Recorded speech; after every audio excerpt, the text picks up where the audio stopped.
मैं डॉक्टर पुष्पा कुमारी, assistant professor, स्नातकोत्तर हिंदी विभाग, एसएम महाविद्यालय भागलपुर, आज अपने विद्यार्थियों से स्नातकोत्तर चतुर्थ सेमेस्टर के 16वें पत्र में इकाई 5 पारिभाषिक शब्द निर्माण के अंतर्गत पारिभाषिक शब्दावली निर्धारण, समस्या और समाधान विषय पर चर्चा करेंगे।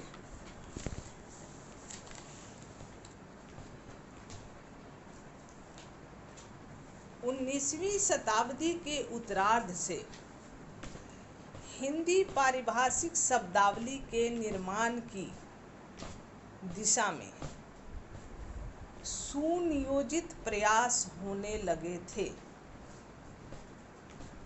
सन 1898 में नागरी प्रचारणी सभा काशी ने हिंदी साहित्यिक ग्रॉसरी नामक पारिभाषिक कोश तैयार करवाया, जो सन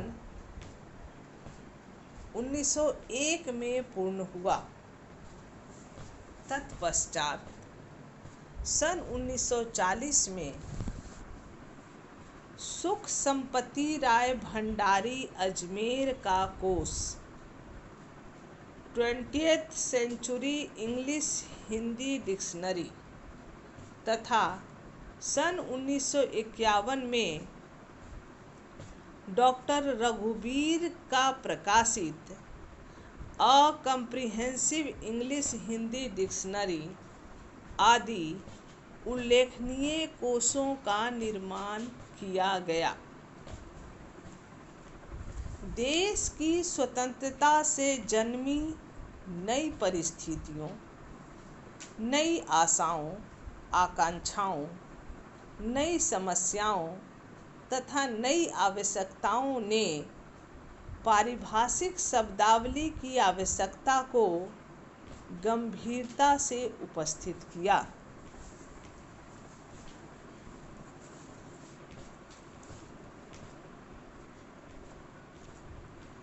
राष्ट्रपति के अप्रैल 1960 के आदेश के संदर्भ में शिक्षा मंत्रालय के अक्टूबर 1961 में प्रख्यात वैज्ञानिक प्रोफेसर दौलत सिंह कोठारी की अध्यक्षता में वैज्ञानिक एवं तकनीकी शब्दावली के अस्थायी आयोग तथा केंद्रीय अनुवाद ब्यूरो की स्थापना की गई।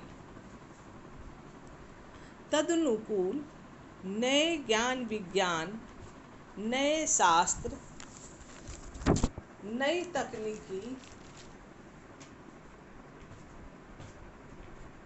नए उद्योगों से परिचय तथा उसे समझने समझाने के लिए पारिभाषिक शब्दावली की आवश्यकता महसूस की गई।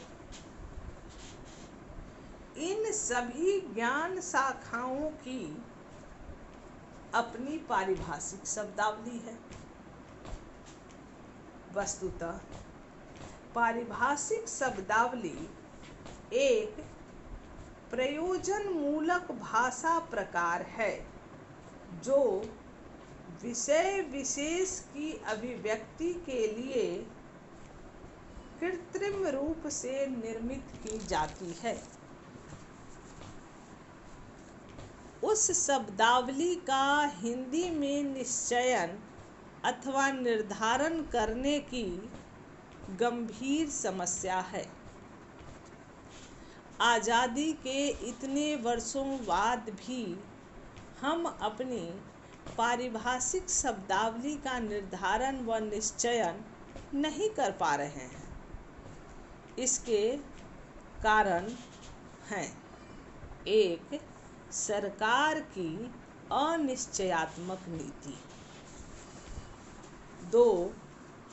केंद्रीय अभिकरण का अभाव, 3.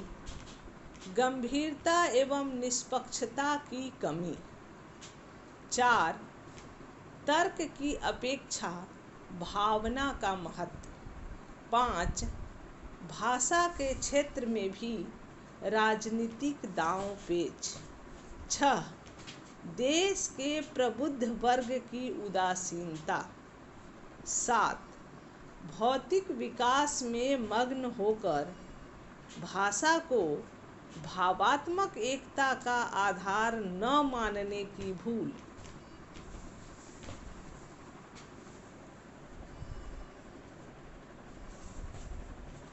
पारिभाषिक शब्दावली एक अनिवार्यता। आज का युग विज्ञान और प्रविधि का युग है।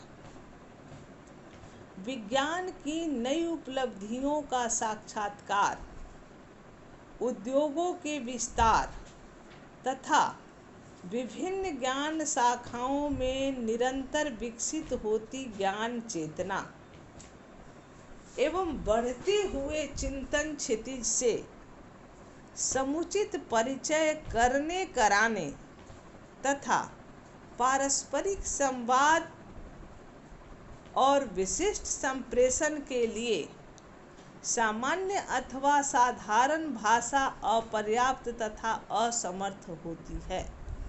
अतः इन नवीन शोधों, प्रयोगों तथा उपलब्धियों से लाभान्वित होने के लिए उस ज्ञान शाखा की विशिष्ट शब्दावली का ज्ञान आवश्यक है।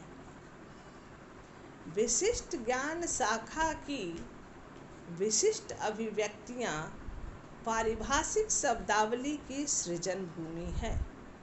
वास्तव में सूक्ष्म बौद्धिक चिंतन एवं तकनीकी ज्ञान के विकास के साथ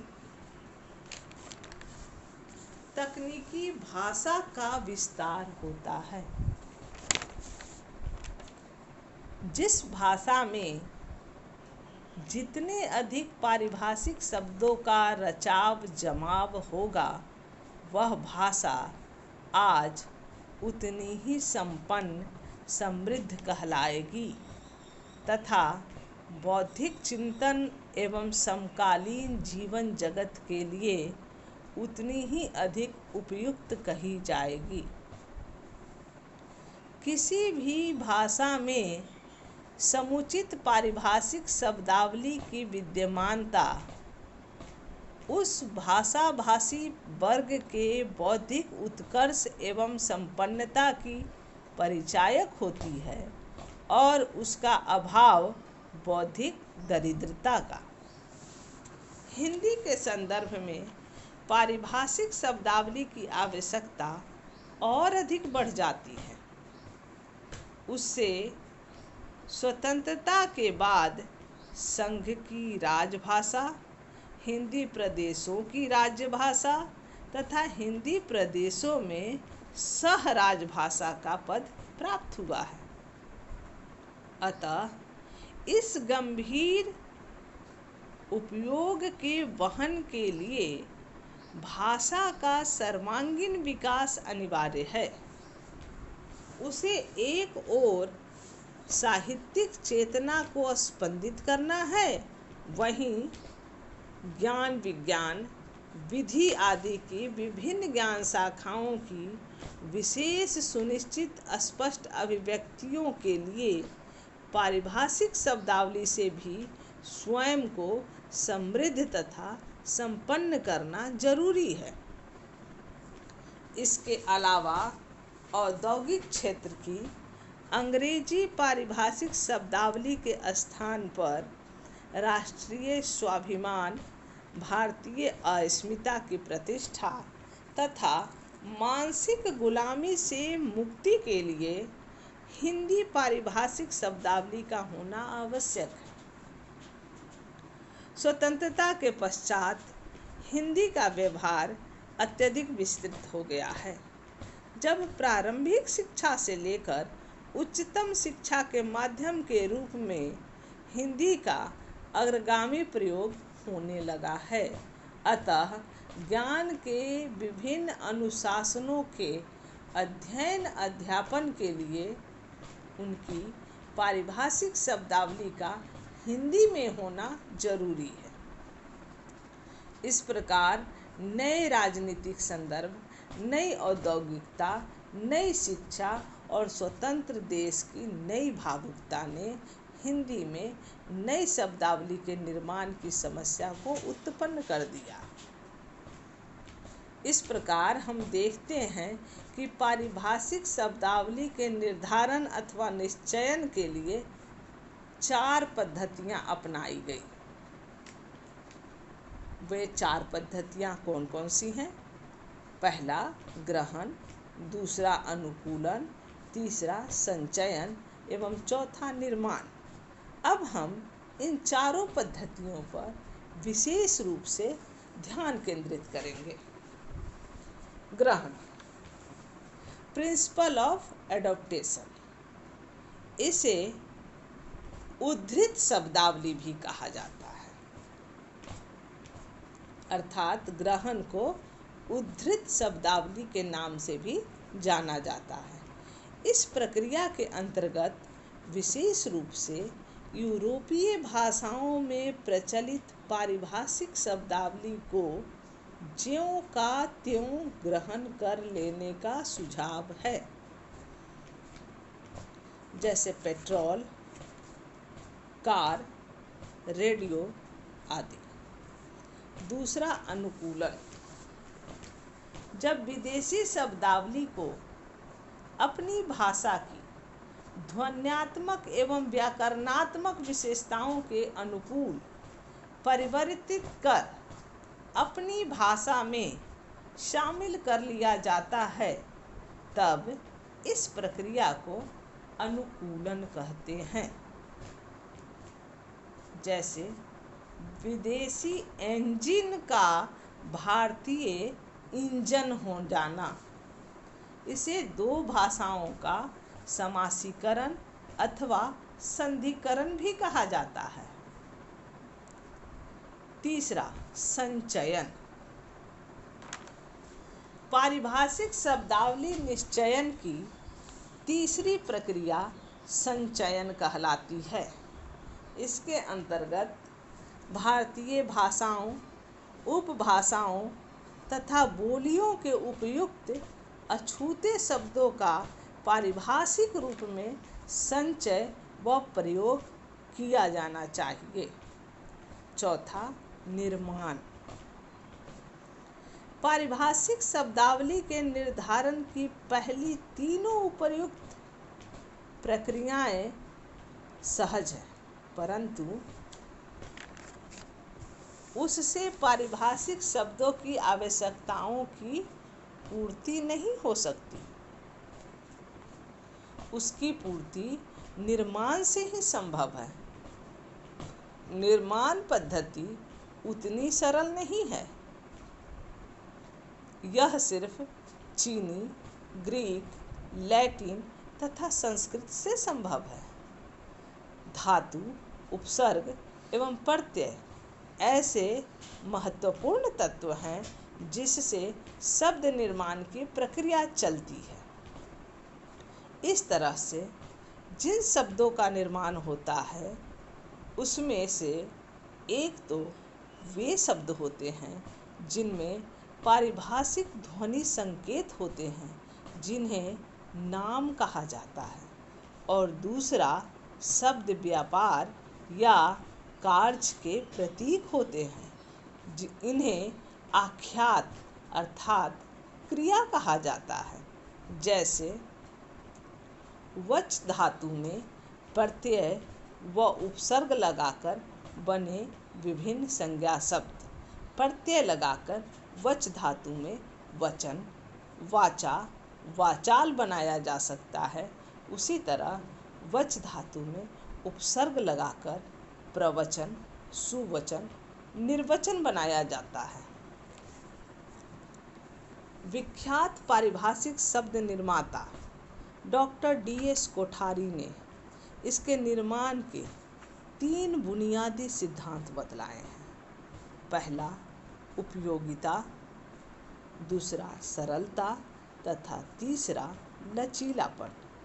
जहाँ तक पहले दो सिद्धांत की बात है, उसमें मतभेद की गुंजाइश नहीं है, परंतु तीसरा शब्द लचीलापन का प्रयोग भ्रामक है।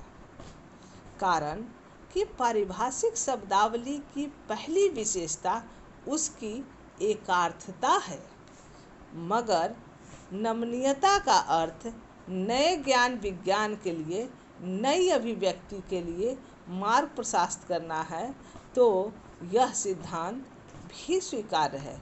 इस तरह पारिभाषिक शब्दावली समस्या एवं समाधान शीर्षक पर हम ध्यान केंद्रित करने के बाद अब इस निष्कर्ष पर पहुंचते हैं कि जहां पारिभाषिक शब्दावली के निर्धारण में अनेक समस्याएं हैं, किंतु उन समस्याओं का समाधान अगर उन्हें व्यवहारिक रूप में सही प्रकार से केंद्रीयबद्ध होकर समस्याओं को ध्यान में रखते हुए एवं वैज्ञानिक तरीके से किया जाए तो असंभव नहीं है। अर्थात समस्याएं हैं तो समाधान भी है, और पारिभाषिक शब्दावली निर्धारण ना कोई बड़ी समस्या है और ना ही इसका कोई समाधान का मामूली उपाय है। अर्थात इसके समाधान के भी कई वैज्ञानिक तरीके हैं जिसे अपनाकर हम पारिभाषिक शब्दावली निर्धारण को सुनियोजित मार्ग पे ले जा सकते हैं। धन्यवाद।